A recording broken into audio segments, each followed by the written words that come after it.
o gelado que derreteu. Abril de 2018. Fortaleza chorava uma garoa fina que não decidia se era chuva ou saudade. A Avenida Paulista, lá no Benfica, brilhava com as poças refletindo as luzes dos postos de gasolina e os letreiros piscantes das oficinas.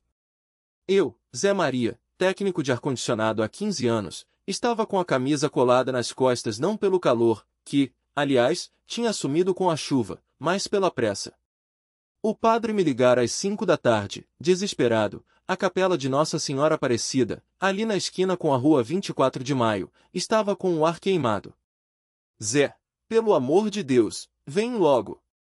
Amanhã é a festa da padroeira, a ciranda já tá marcada, e se esse troço não funcionar, a gente vai ter que rezar suando como pecador em dia de juízo. Eu ri, mas sabia que não era brincadeira. A capela era pequena, mas o povo do bairro tratava Nossa Senhora como se fosse da família. Se o ar estragasse a missa, ia ter mais reza pedindo perdão do que agradecendo o milagre. Peguei minha ferramenta, joguei no porta-malas da Saveiro 98, que rangia mais que porta de boteco às 2 da manhã, e saí. A capela cheirava a cera derretida e flor murcha. O padre Antônio, um homem magro de óculos grossos e voz rouca de tanto pregar, me esperava na porta, torcendo as mãos. Zé, meu filho, isso aqui tá um forno.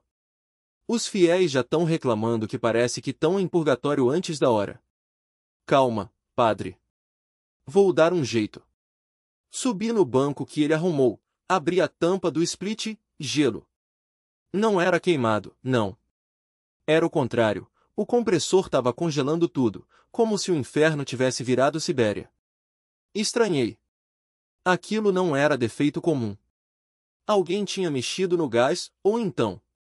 Padre, quando foi a última vez que limpou os filtros?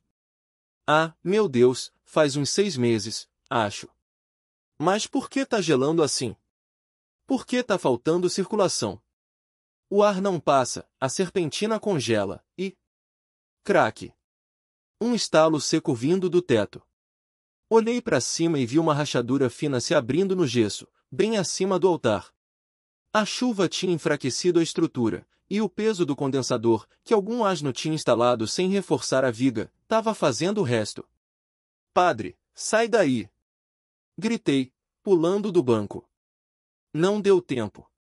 O teto desabou. Uma nuvem de pó, gesso e madeira caiu em cima do altar, esmagando o banco onde eu estava há segundos. O padre Antônio gritou, tossindo, enquanto eu me jogava para trás, escorregando nas placas soltas.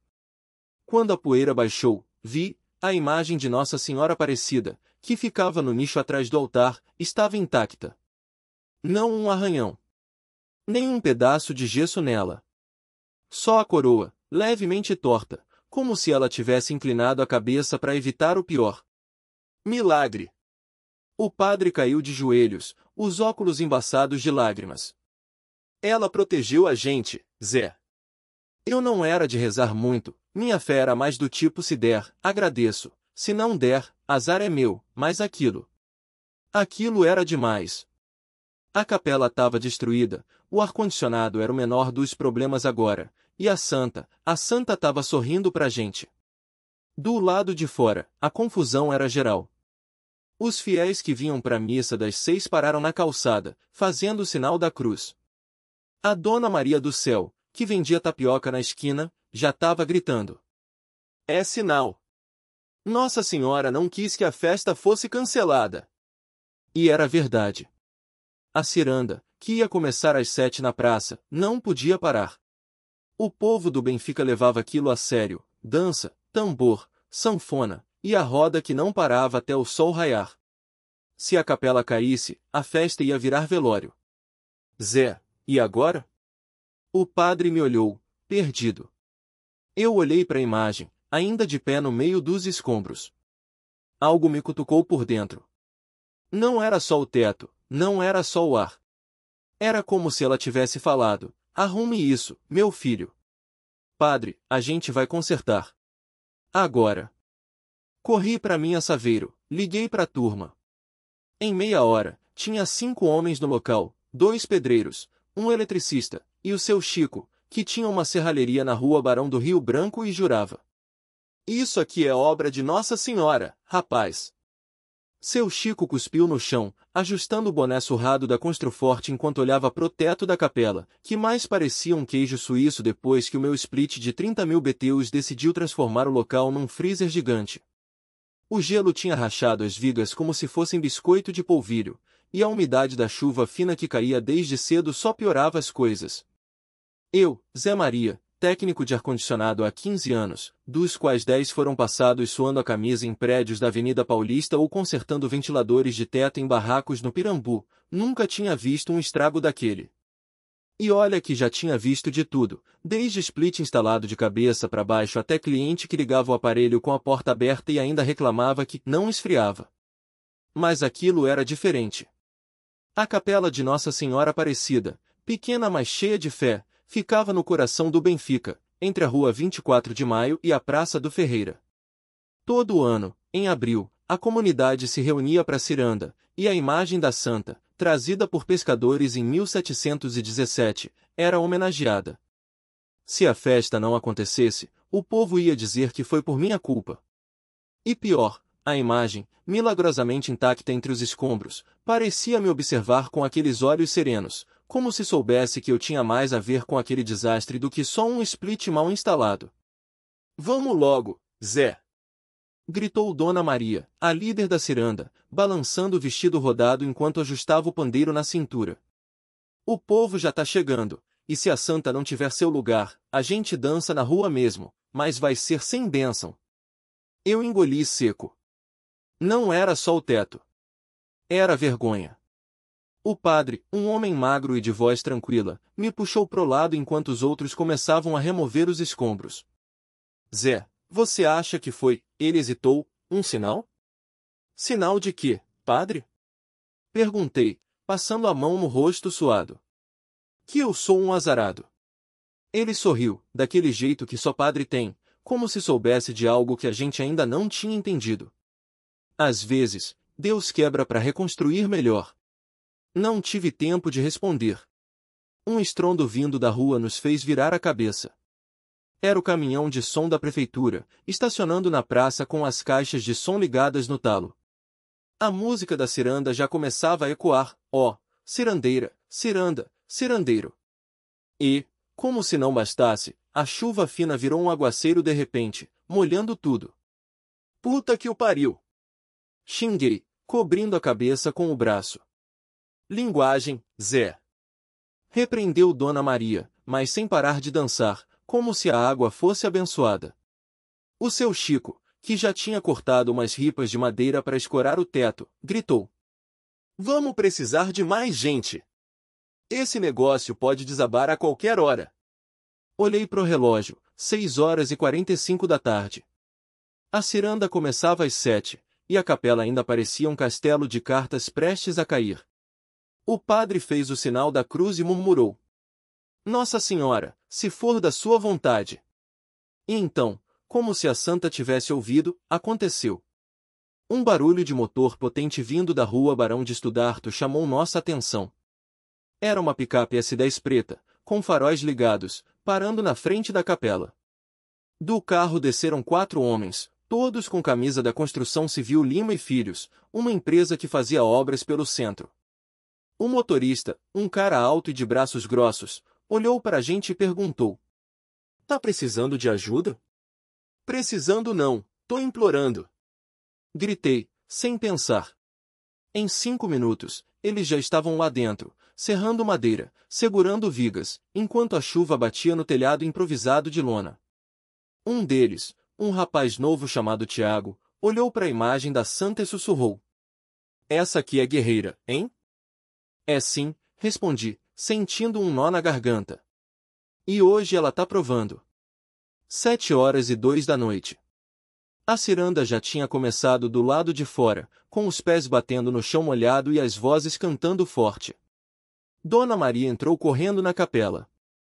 "Zé, o povo tá pedindo pra santa. Eles querem dançar aqui dentro." Olhei pro teto. Ainda precário, mas aguentando. Ó! O coração que o gelo não alcançou. O teto ainda rangia, mas aguentava. A chuva, que antes caía em fios finos como agulhas, agora desabava em pancadas grossas, como se o céu quisesse provar que a fé daquela gente não era à toa. Dona Maria, com as mãos nos quadris e o vestido de chita colado ao corpo pela umidade, me encarou com os olhos brilhando. Zé, o povo não vai embora não. Eles estão dizendo que se a santa segurar o teto, eles dançam a ciranda aqui dentro. Respirei fundo. O cheiro de terra molhada e cera de vela misturava-se ao suor dos homens que ainda serravam as tábuas. Tiago, o rapaz que tinha chegado com os outros, limpou a testa com o braço e riu. Se cair, a gente morre dançando, pelo menos. Não era brincadeira. A capela de Nossa Senhora Aparecida, ali na Avenida Paulista, perto da Praça da Sé, era pequena, mas abrigava uma devoração que nem a tempestade conseguia apagar. As paredes, descascadas pelo salitre, tremiam com o vento que vinha do mar. E o povo? O povo não tinha medo. As mulheres já entravam com os tambores de ciranda, os homens batendo palmas, as crianças correndo entre as pernas dos adultos. Tá bom, Dona Maria, falei, passando a mão no rosto. Mas se o teto vier abaixo, a culpa é sua. Ela riu, cruzou os braços e gritou para fora. Pode entrar, gente. A santa tá esperando. E então, como se o próprio céu tivesse dado permissão, a ciranda invadiu a capela. Os pés descalços batiam no chão de cimento, levantando poeira que se misturava à fumaça das velas. As vozes subiam em coro. Ó, ciranda, cirandeira. Circula, circulei. A santa é mãe, é guerreira. E o mar não vai nos vencer. Eu me encostei numa parede, observando. Tiago, que tinha trocado a serra pelo tambor, me jogou um sorriso enquanto batia o ritmo. Dona Maria, agora no meio da roda, girava com o vestido esvoaçando, os braços erguidos como se quisesse tocar o teto que ameaçava desabar. E então, aconteceu. Um estalo seco. Uma viga cedeu. O telhado afundou no meio, como um peito que não aguenta mais respirar. As pessoas gritaram, se jogaram para trás, mas o pior não veio. A viga, em vez de despencar, parou. Ficou ali, torta, pendurada por um fio de madeira que não deveria aguentar nem o próprio peso. Silêncio. Só a chuva batendo na lona rasgada e o vento uivando lá fora. Dona Maria se ajoelhou. Tiago soltou o tambor. Eu me aproximei, o coração na garganta, e vi. A imagem de Nossa Senhora Aparecida, que antes estava no altar, agora estava debaixo da viga caída. Não esmagada. Não rachada. Intacta. E a viga, em vez de esmagá-la, tinha curvado em torno dela, como se algo a tivesse segurado no último segundo. Meu Deus, Tiago sussurrou, passando a mão nos cabelos molhados. Alguém começou a chorar. Outro ajoelhou. E então, como se fosse um só corpo, todos caíram de joelhos, inclusive eu. Não era possível. Não havia explicação. A madeira estava podre, o peso era demais, a física não mentia. Mas ali, naquela capela pobre, no meio da tempestade, algo tinha acontecido. Algo que não era só sorte. 3 dias depois, a chuva tinha parado, mas a história não. A capela, que antes era só um ponto de encontro para algumas velhinhas e pescadores, agora estava lotada. Jornais falavam do milagre da viga, as rádios tocavam a ciranda que tinha sido cantada naquela noite, e até o padre da paróquia mais rica da cidade tinha vindo ver com os próprios olhos.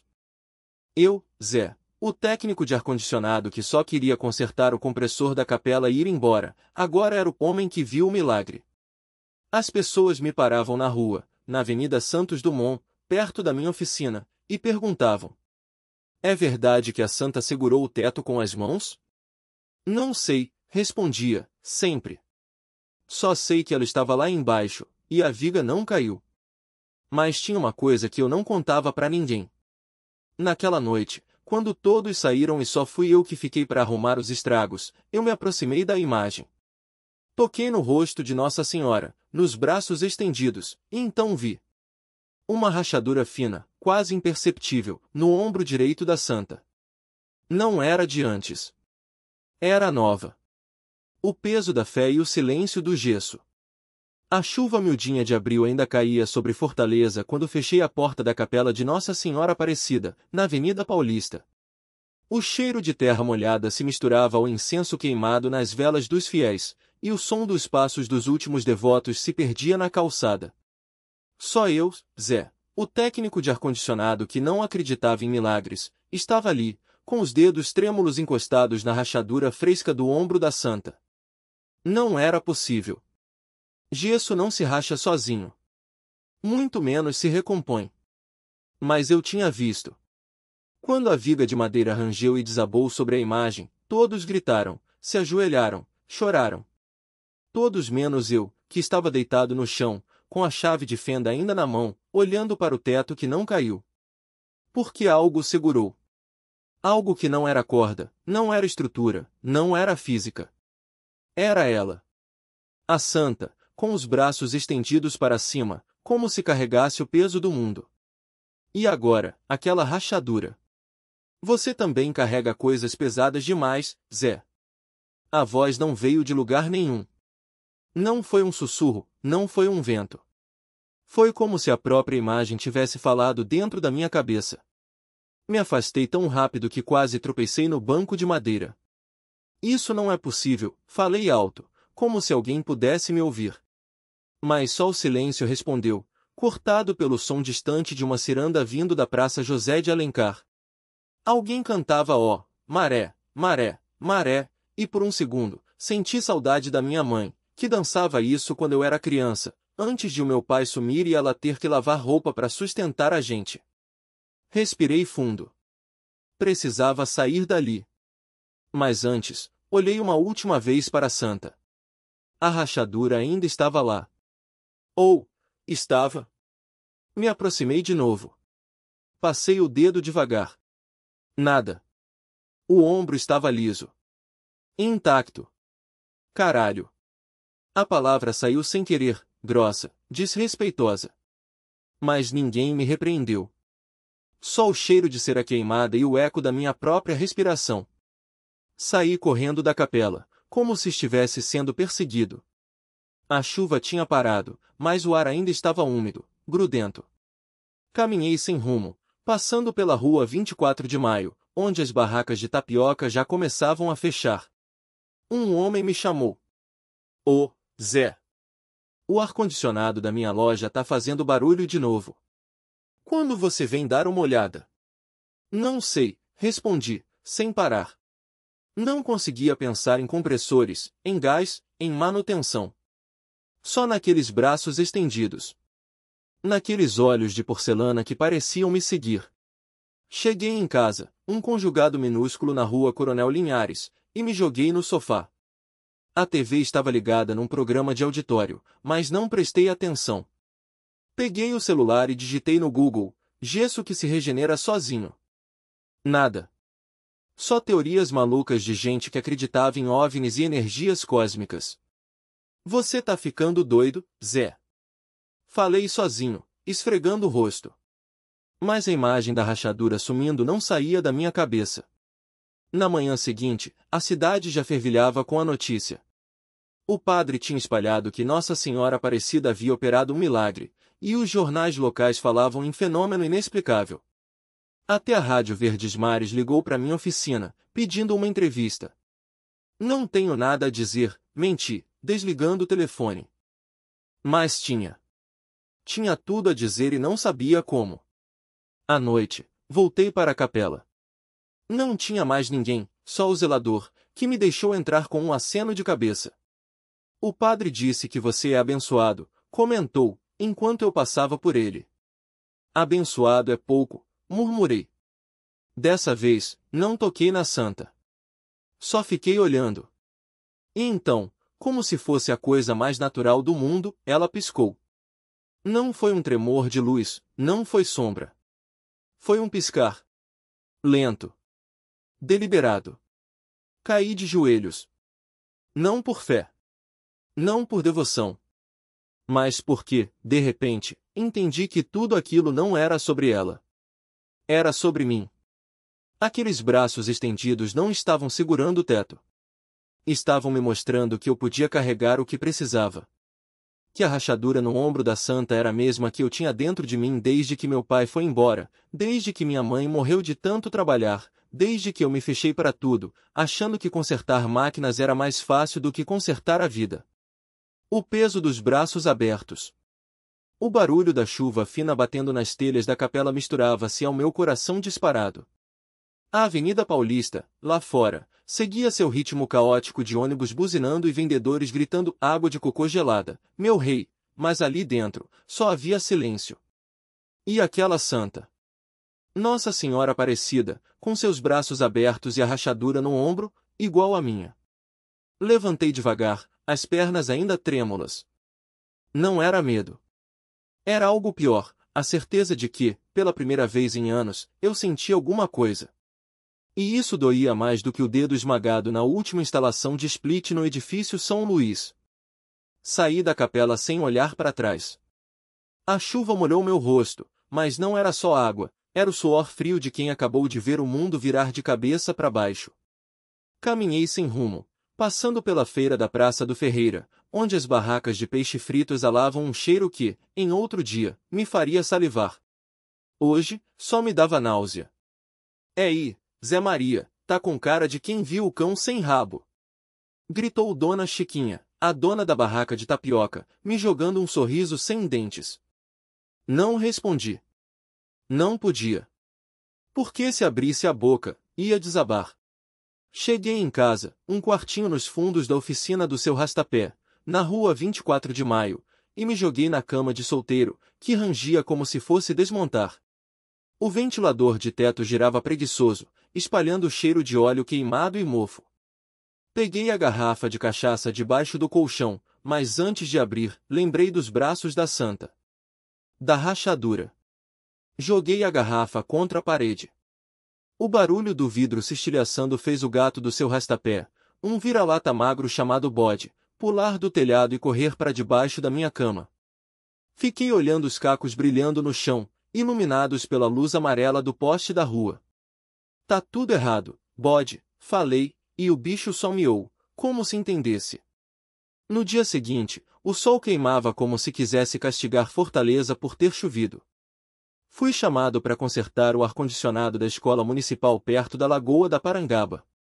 Cheguei suando, com a caixa de ferramentas batendo na perna, e a diretora, uma mulher baixa e de óculos grossos, me recebeu com um suspiro.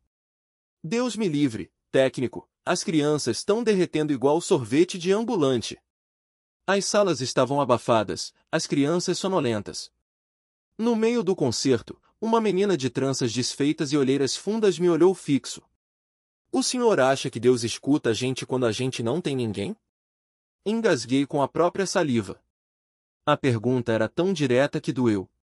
Eu, não sei, pequena, respondi, e ela só acenou, como se já soubesse a resposta. Saí dali com o serviço feito, mas com um nó na garganta. No caminho, passei pela ciranda que rolava na praça, os tambores ecoando ó, ciranda, cirandeiro, deixa a roda rodar. Vi as mãos dadas, os sorrisos, a alegria que eu não sentia há anos. E então, parei. Voltei à capela 3 dias depois. Dessa vez, não entrei como um ladrão. Entrei como um homem que precisa de respostas. A santa estava lá, igual. Mas eu não. Ajoelhei de novo, mas não por milagre. Por gratidão. Porque, de repente, entendi que a rachadura no ombro dela não era fraqueza. Era prova de que ela aguentava o peso. Assim como eu podia aguentar o meu. Saí dali e fui direto pro abrigo de crianças na rua Major Facundo.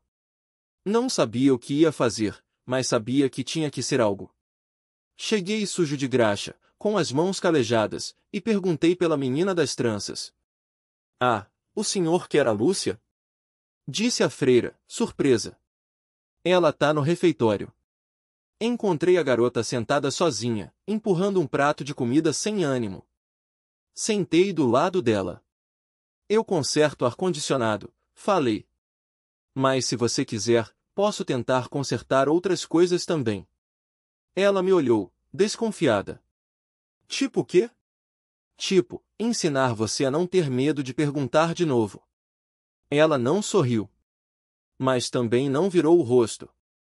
E foi assim, entre o barulho dos talheres e o cheiro de feijão.